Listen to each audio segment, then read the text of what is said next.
Hello everyone. आज हम लोग फिर से आ गए हैं एक और टॉपिक लेके जिसका नाम है मूड डिसऑर्डर, या कहें बहुत ही इम्पोर्टेंट टॉपिक जो हर साल एग्ज़ाम में आता ही है, पूछा ही जाता है।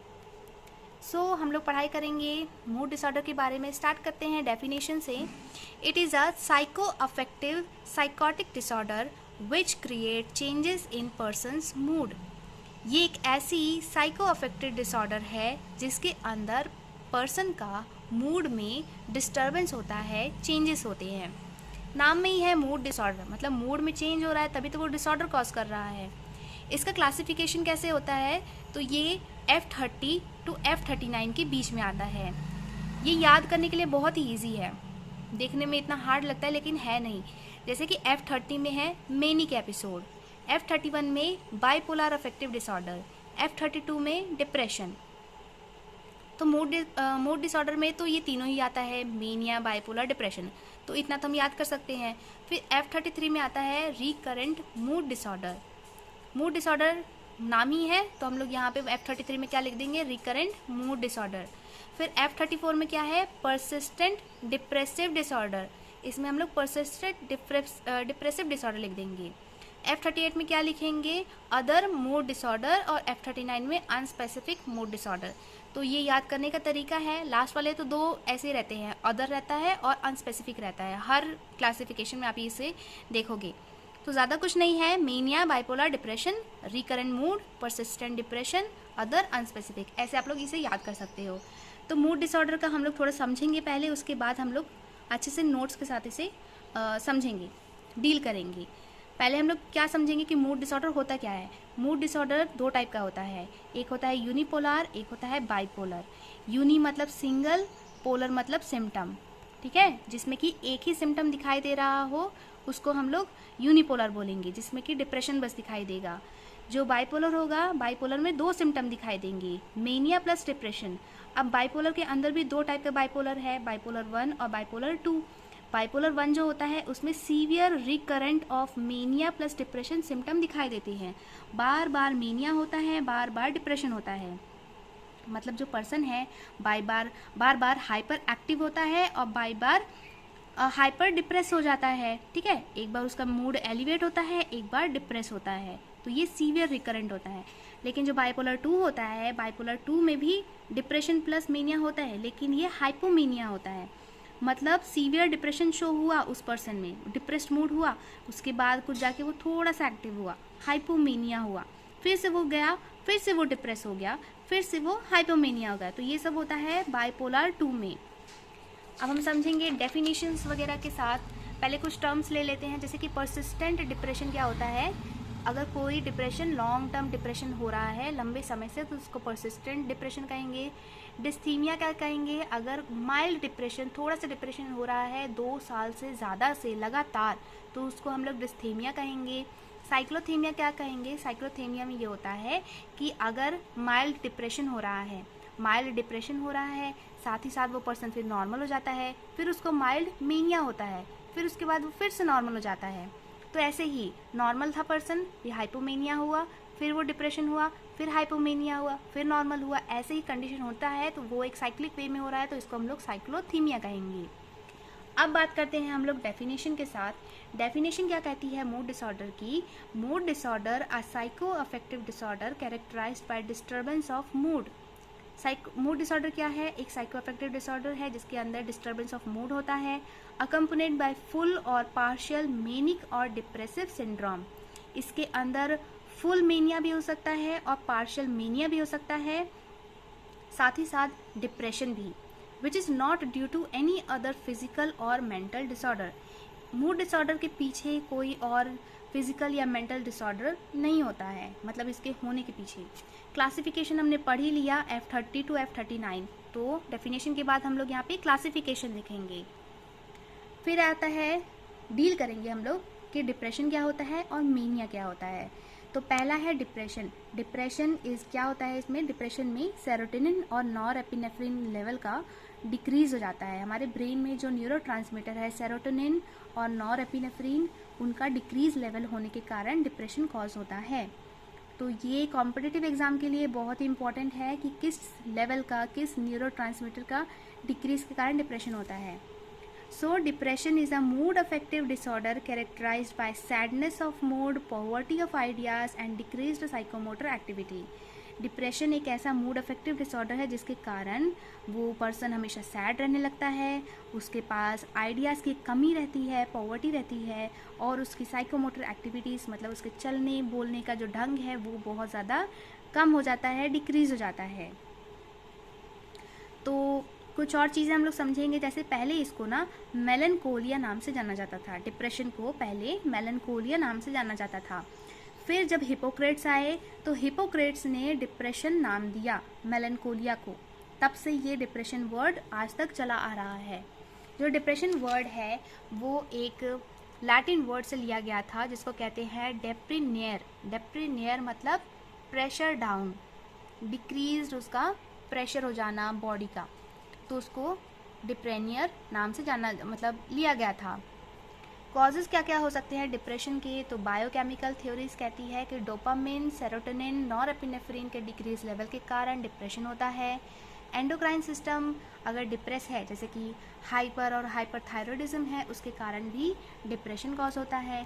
साइकोसोशल थ्योरी कहती है कि पुअर और हाई दोनों के कारण, मतलब अगर किसी की लाइफ में अच्छी लेवल, अच्छा वो सोसाइटी में है, बहुत रिच है, बहुत वेल इस्टेब्लिश है, तो भी उसके अंदर डिप्रेशन होता ही है।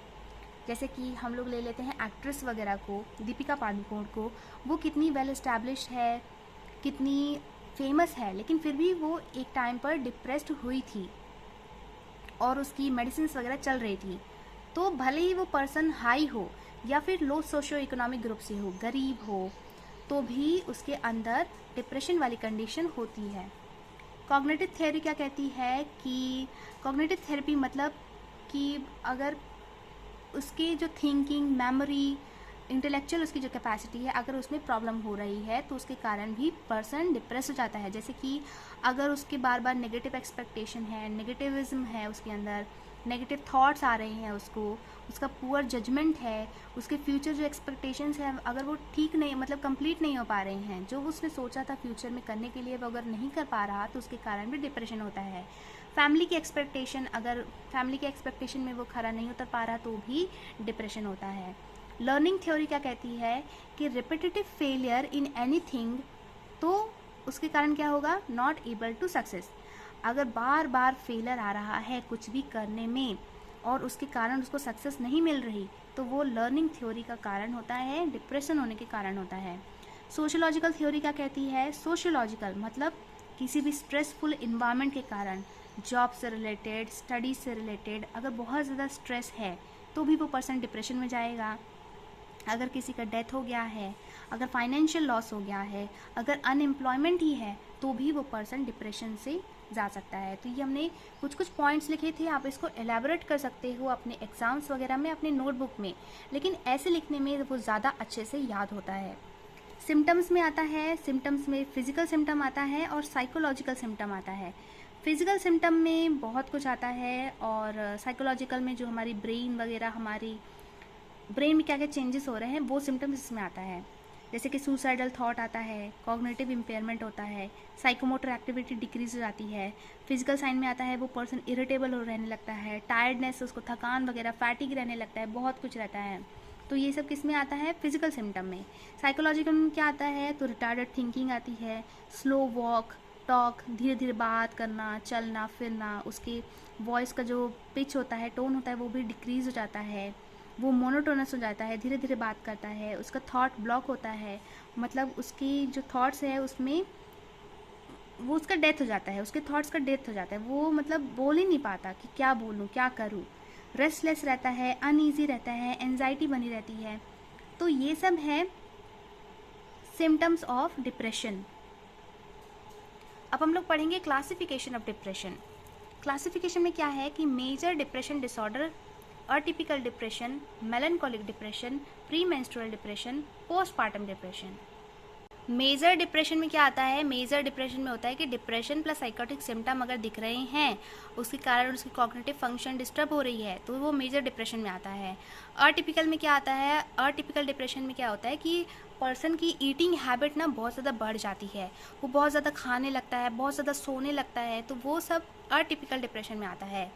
फिर तीसरा है मेलनकॉलिक डिप्रेशन। मेलनकॉलिक वो मोस्टली ओल्ड एज पर्सन में, बूढ़े लोगों में दिखाई देता है। इसके अंदर डिप्रेशन के सारे सिम्टम दिखाई देते हैं। फिर है प्री मेंस्ट्रुअल डिप्रेशन, मतलब मेंस्ट्रुअल साइकिल आने से पहले भी उस पर्सन को, उस लेडी को बहुत ज़्यादा डिप्रेशन होता है, उसके मूड स्विंग्स बहुत ज़्यादा होने लगते हैं। तो ये सब मेंस्ट्रुएशन होने से पहले का प्री मेंस्ट्रुअल डिप्रेशन कहलाता है। पोस्टपार्टम डिप्रेशन, मतलब जो बेबी के बर्थ के बाद जो डिप्रेशन होता है उसको पोस्टपार्टम डिप्रेशन कहते हैं। वो एंजाइटी होने लगती है उस फीमेल को, उसका रोल चेंज में, उसके हार्मोनल चेंजेस में, इन सब में, उसके बॉडी चेंजेस में, इस कारण से उस लेडी को पोस्टपार्टम डिप्रेशन होता है। ड्रग्स जो होता है वो ड्रग्स दिया जाता है, जैसे anti anxiety drug, anti depressive drug. Anti depressive drug में आता है सेलेक्टिव सेरोटोनिन रीअपटेक इनहिबिटर आता है, ट्राईसाइक्लिक एंटी डिप्रेसेंट आता है, और मोनोअमीन ऑक्सीडेज इनहिबिटर आता है, और कुछ न्यूअर ड्रग्स हैं एंटी डिप्रेसेंट की, जिसमें कि ब्रूप्रोपियन और मैप्रोटिलिन आती है। तो एसएसआरआई में फ्लुओजेंटिन, सर्ट्रलिन, टीसीए में इमिप्रामिन, अमिट्रिप्टिलिन, और एमएओआई में आइसोकार्बोक्साजाइड। तो ये मेडिसिन है एंटी डिप्रेसेंट्स की। ये जो नोट्स है ये मैं अपने डिप्रेशन वाले एक अलग से वीडियो बनाऊंगी, उसमें मैं ये नोट्स आपको दिखाऊंगी। फिलहाल हम लोग बात कर रहे हैं बाइपोलर डिसऑर्डर की, मूड डिसऑर्डर की। इसीलिए हम लोग इसके अंदर, क्योंकि हमको ज़्यादा पढ़ना है, इसमें डिप्रेशन भी पढ़ना है, मेनिया भी पढ़ना है, साथ ही साथ बाइपोलर भी पढ़ना है, तो इसीलिए इसके लिए मैंने ये वाला नोट्स सेलेक्ट किया है। ये वाला बहुत ही इजी है, समझने लायक है। अगर क्वेश्चन में, एग्ज़ाम में हमारा सिर्फ डिप्रेशन पूछा, तो डिप्रेशन वाले नोट्स के लिए आप लोग उस वीडियो को ज़रूर देख सकते हैं। तो ड्रग्स में हमने बता दिया क्या क्या आता है। डायग्नोस्टिक इवैल्यूएशन में physical, neurological examination, mini mental examination, यही सब कुछ हम लोग करेंगे। थेरेपीज़ वगैरह में हम लोग cognitive therapy, behavioural therapy, group therapy, relaxation therapy, recreational therapy, ये सब कुछ देंगे। फिर हमारा दूसरा है बाइपोलर के अंदर मेनिया। मेनिया क्या होता है? मेनिया मतलब होता है हाइपर एक्टिविटी। वो पर्सन बहुत ज़्यादा उछलने कूदने लगता है, उसका दिमाग बहुत चलने लगता है, उसके अंदर फ्लाइट ऑफ आइडियाज़ होते हैं, मतलब ऐसे ऐसे ख्यालात, ऐसे ऐसे आइडियाज़ होते हैं जो रियल में पॉसिबल ही नहीं है। एलिवेटेड मूड रहता है, हाइपर एक्टिविटी रहती है, तो ऐसे वाले कंडीशन को मेनिया कहते हैं। डिप्रेशन एकदम से वो पर्सन स्लो हो जाता है, मेनिया एकदम से वो पर्सन तेज हो जाता है, दोनों ही अपोजिट होते हैं। Mania is a psychoaffective disorder characterized by elevation of mood, flight of ideas, pressure of speech and increased psychomotor activity. Mania क्या होता है? मेनिया एक ऐसी साइकोअफेक्टिव डिसऑर्डर है जिसके अंदर एलिवेशन ऑफ मूड होता है, फ्लाइट ऑफ आइडियाज होते हैं, प्रेशर ऑफ स्पीच, मतलब वो जब बोलता है ना तो एकदम प्रेशर लगा के बोलता है, और उसकी साइकोमोटर एक्टिविटी भी बहुत ज़्यादा इंक्रीज हो जाती है, मतलब उसका दिमाग भी बहुत तेज़ चलता है और वो खुद भी बहुत तेज़ चलता है। तो ये सब होता है मेनिया के अंदर। दूसरी डेफिनेशन है mania refers to a syndrome in which the central features are over active, mood changes and self important ideas आने लगती है। ऐसे ऐसे ख्यालात आने लगते हैं कि वो ओवर एक्टिव हो जाता है, मूड चेंज उसका बहुत ज़्यादा चेंज हो जाता है, और उसको अपने लिए बहुत सारे ख्यालात आने लगते हैं, आइडियाज़ भर भर के आने लगते हैं। आगे हम लोग समझेंगे। सबसे पहले हम लोग देखेंगे अब क्लासिफिकेशन। डेफिनेशन के बाद हमको लिखना है क्लासिफिकेशन। तो F30 टू F39 के बीच में मेनिया आता है, तो F30 मेनिक एपिसोड आता है। F30.0 ये इसका सब टाइप है। F30.0 में हाइपोमेनिया आता है। F30.1 में manic episodes without psychotic symptom. F30.2 में manic episode with psychotic symptom. F30.8 में अदर मेनिक एपिसोड, और F30.9 में unspecific manic episode. Psychotic symptom में क्या आता है कि मतलब उसका अटेंशन, उसका कंसंट्रेशन, उसका डिल्यूजन, इनसाइट, ये सब कुछ जब होने लगता है तो उसको साइकोटिक सिम्टम कहते हैं। ये सब प्रेजेंट रहता है क्योंकि इसमें विदाउट लिखा है, without psychotic symptom. Psychotic symptom मतलब क्या होता है कि जब ये सब चीज़ डिस्टर्ब होने लगे, एब्सेंट होने लगे, तब हम उसको साइकोटिक सिम्टम कहते हैं। अब हम समझेंगे मेनिया के क्या क्या कॉज होते हैं। तो पहला है हमारा न्यूरोट्रांसमीटर। अगर न्यूरोट्रांसमीटर का अल्टरेशन हो रहा है ब्रेन में, नॉरएपिनेफ्रिन का लेवल ज़्यादा है ब्रेन में और डोपामिन का लेवल, लेकिन सेरोटोनिन का लेवल कम है, तो इसके कारण मेनिया होगा।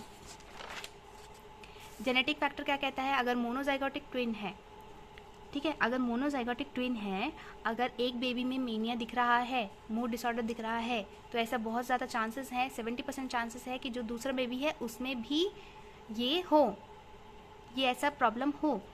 Monozygotic twins have a higher rate of incidence than normal sibling.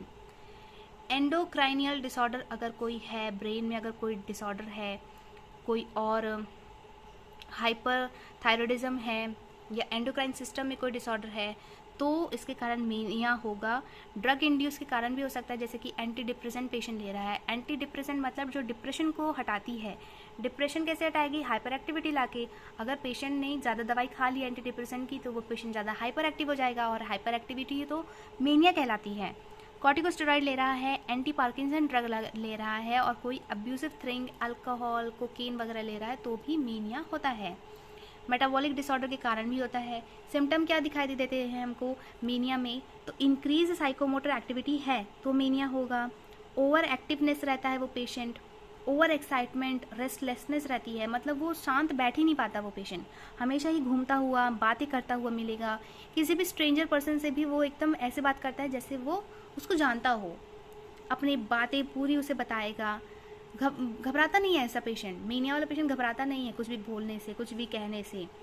उसका जो स्पीच होगा, स्पीच में उसके बोलने में बहुत ही प्रेशर ऑफ स्पीच होगा, उसका टोन वॉल्यूम बहुत इंक्रीज हो जाएगा। जो उसका थॉट होगा, उसके फ्लाइट ऑफ आइडियाज़ दिखाई देंगे। Delusion of grandiose, delusion of grandiose मतलब वो खुद को एकदम पावरफुल समझने लगता है वो पेशेंट। उसको लगता है कि दुनिया का राजा वही है, दुनिया वही संभालता है, भगवान ही वही है, ऐसे ऐसे उसको ख्यालात आते हैं। उसको हम लोग डेल्यूजन ऑफ ग्रैंडियोस कहते हैं। Delusion of persecution, delusion of persecution क्या होता है कि वो पर्सन कभी कभी सोचता है, या हमेशा ही वो सोचता है कि जो सामने वाला पर्सन है या फिर कोई भी पर्सन है, भले उसको जानता हो ना जानता हो, लेकिन उसे लगता है कि वो उसके खिलाफ है, वो कुछ भी बोल रहा है तो उसकी चुगली ही कर रहा है। ऐसे वाले डेल्यूजन को हम लोग डेल्यूजन ऑफ परसिक्यूशन कहते हैं। ये डेल्यूजन्स के जो टाइप हैं आप डेल्यूजन वाले वीडियो में अच्छे से पढ़ सकते हैं और क्लियर कर सकते हैं। अदर सिम्टम में दिखाई देता है जैसे कि इम्पल्सिव बिहेवियर होता है। इम्पल्सिव मतलब दूसरों को हार्म करने के लिए ऐसा बिहेवियर वो दिखा सकता है। पुअर जजमेंट होता है। डिक्रीज नीड फॉर स्लीप होता है, मतलब वो सो भी नहीं पाता, उसको मतलब नींद ही नहीं आती मेनिया वाले पेशेंट को। उसका जो फूड इंटेक है वो भी कम हो जाता है, वो हमेशा ही इधर उधर घूमता रहता है, तो उसको खाने का याद ही नहीं आता कि मुझे भूख लग रही है। उसका इनसाइट जो होता है वो एब्सेंट होता है। इनसाइट मतलब होता है कि उसकी सोचने की, समझने की कि मतलब उसको क्या डिजीज़ है। इनसाइट मतलब होता है कि जो पर्सन है उसको ये पता होना कि उसको कोई डिजीज़ है या नहीं है। तो मेनिया वाले पेशेंट में उसका इनसाइट एब्सेंट रहता है। हाई रिस्क एक्टिविटीज़ वो परफॉर्म करता है। फिर डायग्नोस्टिक इवैल्यूएशन में क्या करना है, तो हिस्ट्री कलेक्शन करना है, न्यूरोलॉजिकल एग्जामिनेशन करना है। मेडिकल मैनेजमेंट में हम लोग ड्रग देंगे, मूड स्टेबलाइजिंग ड्रग देंगे, जिसमें कि 3 मेन ड्रग आती है, लिथियम, कार्बामेज़ापाइन और सोडियम वैल्प्रोएट। इसका अलग से भी क्वेश्चन आता है कि मूड स्टेबलाइजिंग ड्रग्स के बारे में लिखिए। तो 3 मेन ड्रग है, लिथियम, कार्बामेज़ापाइन और सोडियम वैल्प्रोएट। ये इसकी डोजेस वगैरह हैं। थेरेपीज़ में हम लोग ECT देंगे उसकी ब्रेन की एक्टिविटीज़ को सही करने के लिए। कॉग्निटिव बिहेवियर थेरेपी देंगे, बिहेवियर थेरेपी, रिलैक्सेशन थेरेपी। अगर पेशेंट वायलेंट है बहुत ज़्यादा तो फिर हम लोग उसको ग्रुप थेरेपी नहीं दे सकते, क्योंकि वो ग्रुप के बाकी मेंबर्स को अफेक्ट करेगा। सो ये सब था हमारा मूड डिसऑर्डर के अंदर, जिसके अंदर हमने डील किया मेनिया के बारे में और डिप्रेशन के बारे में। सो अगर आपको मूड डिसऑर्डर अच्छे से समझ में आया तो आप हमें कमेंट में बताइए। इस वीडियो को लाइक शेयर करिए और चैनल को सब्सक्राइब कर लीजिए। Thank you so much for watching.